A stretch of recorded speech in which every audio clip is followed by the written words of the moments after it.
Cher frère mathématique, salam alaikum. Comme salam, très cher frère. J'aimerais te poser la question de la part d'un internaute. Êtes-vous chiite ou sunnite sur la croyance des gens se disant d'Ahl al-Sunnah du temps des Tabi'in? Donc on se rencontre ce soir pour une seule question ou pour plusieurs? Non, pour plusieurs questions de la part d'un internaute. Question importante, j'espère. Importante, je ne sais pas, en tout cas à ses yeux, ça l'est sûrement. D'accord, très bien. Donc, أعوذ بالله من الشيطان الرجيم بسم الله الرحمن الرحيم والصلاة والسلام على سيدنا محمد وعلى آله وصحبه أجمعين والسلام عليكم ورحمة الله وبركاته. Donc le salam à tous nos frères et sœurs qui nous écoutent et le bonsoir aux éventuels non-musulmans. Donc je te salue de nouveau. Donc peux-tu réitérer ton importante question? Bien sûr. Êtes-vous chiite ou sunnite sur la croyance des gens se disant de Ahl al-Sunnah du temps des Tabi'in? Si je suis chiite ou sunnite, et si je suis sunnite, est-ce que je suis sunnite d'après la croyance des gens de la Sunna et des Tabi'in? C'est bien ça. Compliqué. C'est précis. C'est précis. Alors, si je suis chiite, je pense que tu peux répondre à ma place. Non. Non? Tu ne l'es pas. Mais peut-être que tu fais de la tatria, peut-être que t'es un complice. Peut-être beaucoup de choses, mais tu vas nous répondre mieux que ça avec des éléments de preuve, Inch'Allah. Ben écoute, il est bien évident que je ne suis pas chiite, c'est bien évident. D'ailleurs que lorsqu'on pose une question à une personne, à savoir si elle est chiite, si elle est chrétienne, si elle est je ne sais trop quoi, il faudrait déjà avoir une raison pourquoi qu'on lui pose cette question. Ça me semble logique. Donc déjà, moi, cette question, j'aimerais savoir pourquoi on me la pose. Je ne pense pas qu'on la pose à tous les musulmans, ici et là, s'ils sont chiites ou je ne sais trop quoi. Donc moi, déjà, cette question, j'aimerais savoir la raison pourquoi on pose cette question à moi plus qu'à un autre. Donc, je ne sais pas qu'est-ce qui peut prêter à conjecture dans mes propos ou dans mes écrits qui laisserait à penser, qui laisserait supposer que je suis chiite, mis à part, encore une fois, une tentative de déstabilisation de la part de l'élite hypocrite qui, malheureusement, dirige la communauté, si on peut appeler ça une communauté en France, laquelle a le souci de maintenir les choses dans le statu quo, telles qu'elles sont à l'heure d'aujourd'hui, et par conséquent de discréditer toute personne qui viendrait et qui essaierait en toute bonne foi et avec les moyens qu'il a d'essayer de faire sortir un petit peu cette communauté de là où elle est, c'est-à-dire au plus bas du bas. Voilà. Donc pour moi c'est évident que cette accusation provient de gens très mal intentionnés, en aucun cas des gens sincères qui s'appuieraient sur des propos crédibles qui laisseraient à penser que c'est bien évident. Car je sais ce que j'écris, je sais ce que je dis, et je sais qui je suis, et par conséquent, il n'y a absolument aucun doute qu'on ne peut pas se tromper sur ma position par rapport au chiisme ou au sudisme, il n'y a absolument aucun doute. D'ailleurs, c'est pour ça que cette personne qui pose cette question pose une question sans savoir pourquoi. À la base, elle pose cette question, puisque bon, c'est juste une question comme ça, quoi. Donc, voilà. On aura peut-être des éléments de réponse dans la deuxième question. Certains disent que vous insultez les compagnons du prophète, tels Omar ibn Khattab. Est-ce une erreur d'appréciation de ces personnes? Je dirais que c'est plus qu'une erreur d'appréciation, c'est carrément une invention.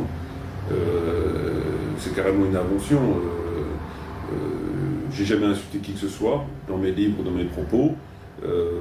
C'est pas dans une démarche intellectuelle, théologique d'insulter des gens, c'est pas en tout cas la mienne, et je l'ai jamais fait, je le ferai jamais, et je prends moins encore à l'encontre d'un compagnon du prophète, et cela peu importe le rang ou les accusations qui pèsent à son encontre, ou les critiques fondées ou non fondées qui pèsent à son encontre. Je l'ai jamais fait, je le ferai jamais. Donc c'est pas du tout une erreur d'appréciation, c'est tout simplement une pure et simple invention émanant de gens de l'élite, encore une fois hypocrite, qui a le souci de préserver son autorité et qui, par conséquent, une fois encore, tente de me discréditer par des choses similaires, tout simplement. On ne peut pas assimiler, je t'avais déjà posé cette question dans une autre vidéo, on ne peut pas assimiler les critiques à des insultes quand c'est un compagnon. Je crois savoir que critique et insulte sont deux mots bien distincts dans le dictionnaire. Une insulte, c'est quelque chose de grossier. c'est quelque chose qui n'a aucun rapport avec une démarche intellectuelle, c'est quelque chose qui sort carrément du cadre de la religion, alors qu'une critique constructive est tout à fait appréciée et appréciable dans la mesure où elle est là pour éclairer les gens et pour ramener la communauté dans le juste milieu. Alors, s'il s'agit de dire, par exemple, qu'Omar ibn Khattab, radiyallahu anhu, il s'est trompé à tel moment, le fait de souligner cela en se fondant sur des textes tout à fait fiables, dont Bukhari ou Muslim et bien d'autres, je trouve cela tout à fait remarquable et tout à fait appréciable dans la mesure où ça diminue,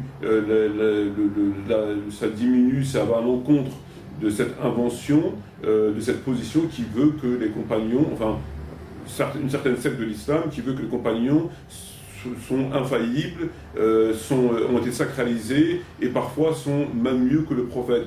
Puisqu'on a pu considérer à certains moments que le prophète avait tort, ou que tel compagnon avait raison sur le prophète, ou que tel compagnon, etc. Donc c'est quelque chose qui est très apprécié, puisque c'est quelque chose qui est dans le juste milieu et qui combat cette tendance qui veut qu'un compagnon est sacré et qu'il est infaillible et que toute critique à son encontre est complètement est considérée comme une insulte.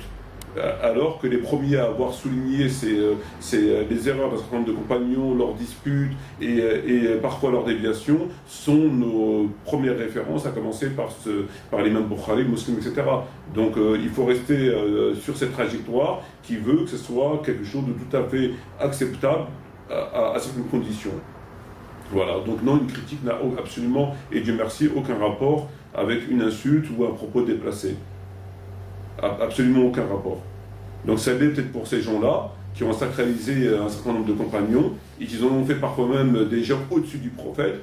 Je fais allusion aujourd'hui jeudi, lorsque le prophète Mohammed demande de quoi écrire, un certain nombre de compagnons disent non, il ne faut pas lui donner. Et à leur tête, Omar ibn Khattab, et d'autres disaient donner au prophète de quoi écrire.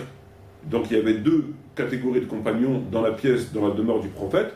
Il y avait ceux qui disaient donner au prophète de quoi écrire, et ceux qui disaient non, il ne faut pas lui donner.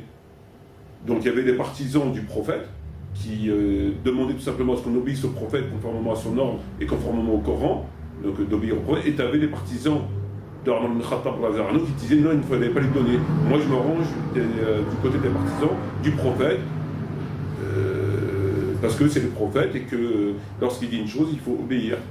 D'autres se rangent plutôt de l'avis d'un compagnon. Et moi, je ne fais pas partie de cela. Et Dieu merci.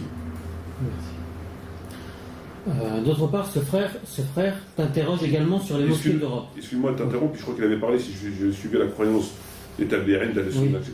C'est bien ça. Tout à fait, oui. Cette croyance, est-ce qu'elle a un fondement? Est-ce que cette croyance qui est de croire des choses exactement de cadrer de cette façon et encadrer de telle façon, est-ce qu'elle a un fondement dans le Coran de la Sunna? Elle n'en a pas. Elle n'en a strictement pas. D'accord? Donc tout musulman doit suivre le Coran et la Sunna et doit se conformer à la vérité, quelle qu'elle soit, d'où qu'elle vienne. Donc il n'a jamais été dit par la bouche du prophète qu'il fallait suivre cette croyance en dépit de toutes les autres croyances et les idées et les ijtihad, etc. Ça n'existe strictement pas. Donc, en tant que musulman, on suit le Coran et la Sunna et on accepte toute vérité prouvée et cela même si elle vient de la part d'un non-musulman ou de la part de qui on voudra. Ça ne change strictement rien. Voilà, donc je n'adhère pas à une croyance complètement et aveuglement. Très bien. Donc je vais revenir à ma question. Ce frère t'interroge également sur les mosquées d'Europe. Tu as fait une vidéo sur le sujet.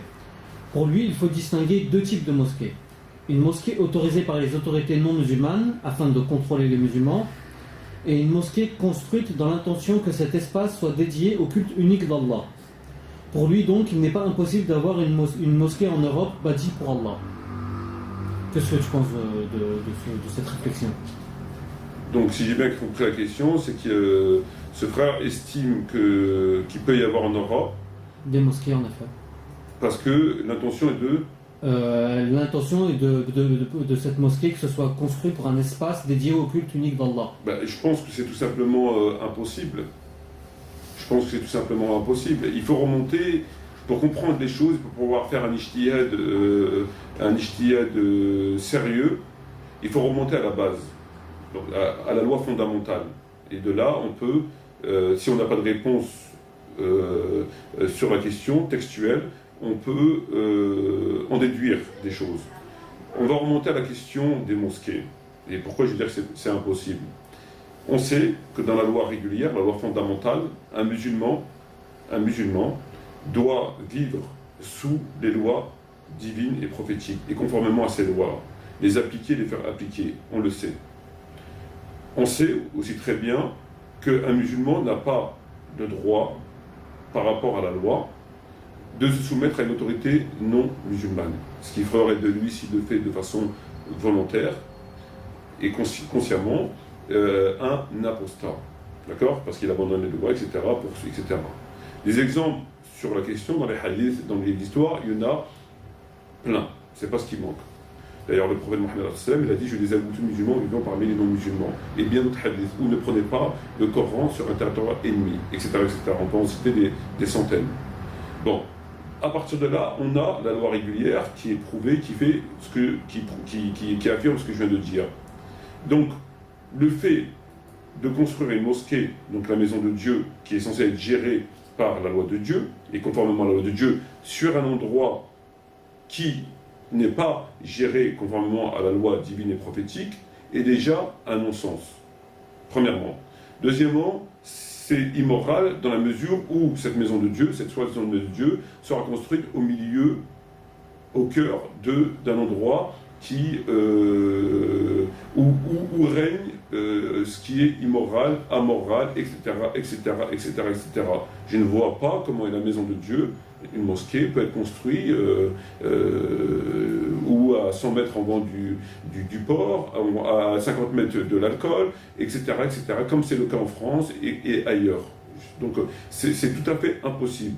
Et pour finir, il faut savoir que cette mosquée-là, donc, qui sera construite sur un endroit où il y a déjà un État, et par conséquent un État non musulman, d'accord? Cette mosquée sera forcément et systématiquement et automatiquement et logiquement aux mains de l'État. C'est logique, puisqu'elle est construite sur son territoire.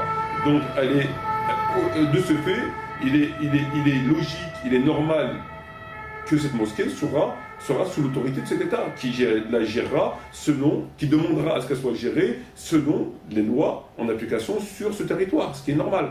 Et donc, elle ne peut pas être conforme de ce fait aux prescriptions divines et prophétiques.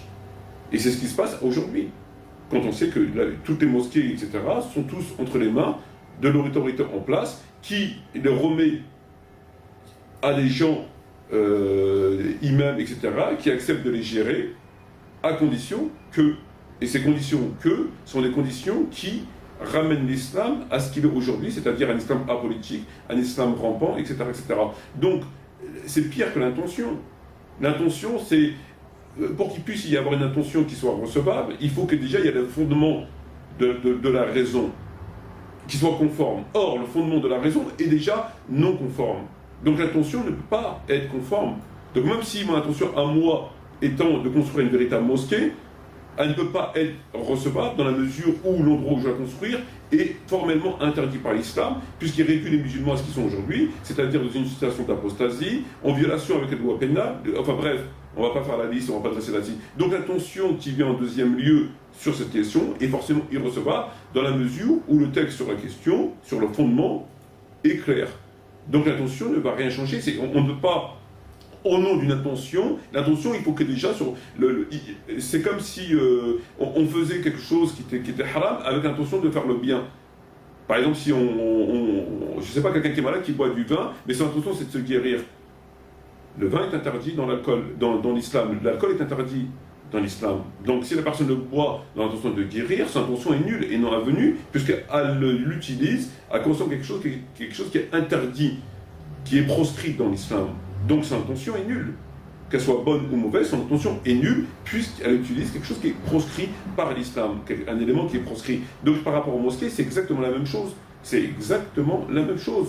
Et la raison de la décadence de l'islam, par exemple, et des musulmans en France ou en Belgique ou ailleurs, alors d'aujourd'hui, c'est bien ça.